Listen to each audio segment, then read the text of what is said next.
Yo, yo, yo, what's up, what's up? It's me, E, bringing you this M21 opinion review. So, M21 is around the corner, so let's dive right into it. I want to talk about three subjects. Number one are the most expensive cards on the set. Number two are three cards that I think that are sleeper cards. And then number three is three cards that I think you should be playing on draft. Right, let's start. I want to preface this by saying that we're using this specific card.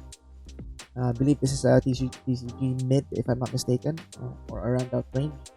Um, the pricing starts on June when it was released, and up until June 23 when this chart was taken. Before we proceed, I want to say that I don't want to talk about a lot of like the reprints. We already know how they impact the meta and what the pricing are. So, however, since the first topic is about expensive cards, I can't get away of not talking about them. So let's talk about them a little bit briefly. These are the top four cards. Most of them are in $30 range, and rightfully so. I believe $30 ish range. Ugin is just a powerhouse, right?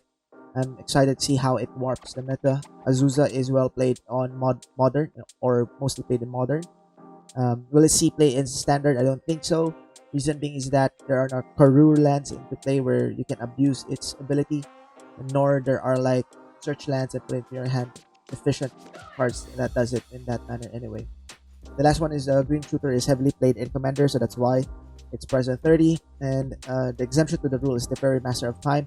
So, well, I think this is a powerhouse because it's going to be, when it comes into the meta, it pairs up nicely with the Teferi Master of, no, Teferi Time Raveler. So that's why I think we'll see a lot of play. Plus, when it comes into play, it impacts the board immediately with the -3 flicker or like face out. With that being said, let's now proceed to the meat. Alright, these are the top 3 M21 expensive cards. Alright, let's jump right into it. Terror of the Peaks. Basically, what it does, it's 5-4 flying, 5 to cast, and then when it gets targeted for your opponent gets a lightning bolt, a free lightning bolt targeting them. The other one is that it's basically a pandemonium in your body that in a body that is only your way. It's priced at $13. So the question is, will it see play or will it see play and will it still maintain its amount, $13? My answer would be no. I don't think so because $13 is high for what the card actually does. It's basically a 5-4 flying, right? It easily can be killed by a red cap melee, which could easily join the meta given that Jund is in play. And also the deck that mostly would employ these are RG, red green, or just mono red, which is in the case if mono red is popular. Then again, the red cap melee rationale would be in play. So I think it will drop around about $5 to $7, unfortunately. The next one is Fiery Emancipation. Currently it's priced at $13 as well. Basically it's a 3 times Furnace of Wrath. And the upside is that it's only your source. It doesn't say red source, so it can any source that you control. The problem with this is it's 6 to cast. So by trend I believe for standard, if you don't impact the board at 6 mana and you're an enchantment, especially if you're red, then you won't see play too much. With that logic, it will fall under that Terror of the Peak category. So I think it will drop in price, unfortunately. And the last one is Elder Gargaroth. It's basically a 5 to cast 6/6 Vigilance, Trample, and Reach, right? And whenever it attacks or blocks, create a creature, gain life, or draw a card, right? But let's say play. While Nissa is around, I don't think so because it competes with the Nissa card slot.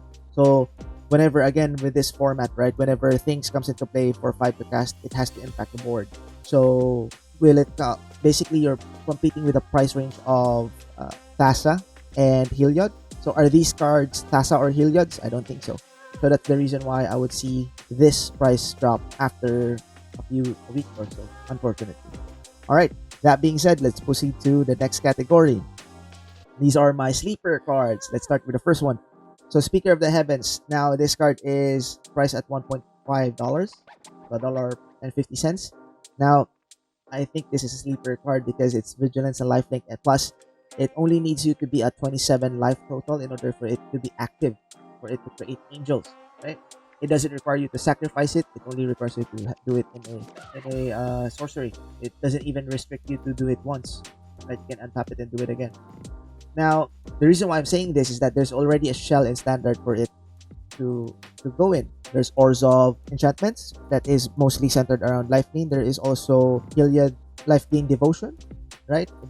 This card will significantly boost those archetypes, giving it a specific another threat, an evasive threat in that regard. The next one is, I'm really on the fence, Garruk's Harbinger.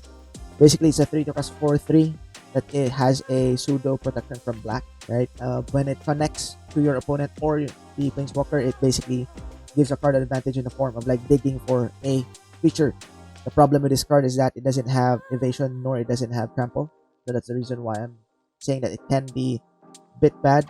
Plus, if you look at the top 3 decks in the current format, Timur, Sultai, and Bant, if you're on the play, it may connect once. If it connected once, then you already have an ROI. So that's why I'm putting it here. Plus, I think it's just a sideboard card in that manner. Well, it's just $1, so I'm betting on green this time. Alright, cool. That being said, let's talk about the last card. It's not really a new thing in a sense, or it's not really a surprise. Conspicuous Snoop, right? 2 to cast 2/2 Goblin Rogue pairs nicely with your Rubber of the Rich. The thing that made it broken is their ability to play cards on top of your library. Now, in any format, if you're able to play cards on top of your library, it's bound to be broken or has the potentiality to be broken, especially if it's a goblin. Standard wise, it won't make a lot of impact. Reason being is that there are no goblin selections for the format, which is really bad.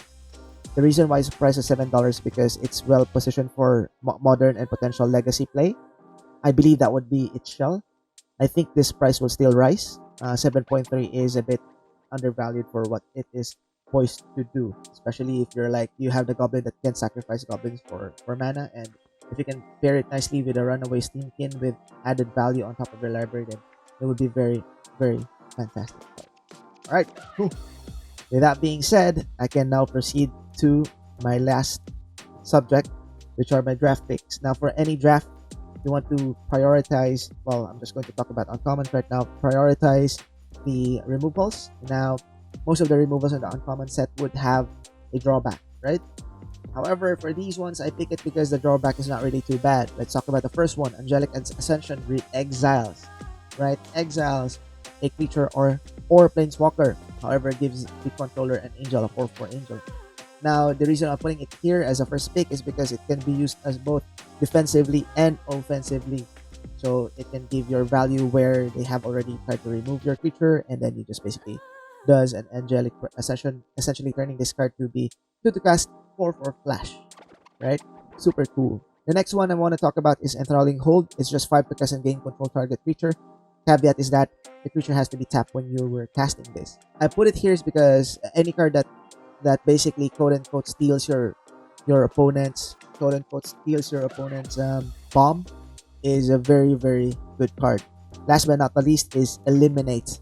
It's a 2 to cast instant card that destroys target creature or planeswalker, and there's no color restriction around it.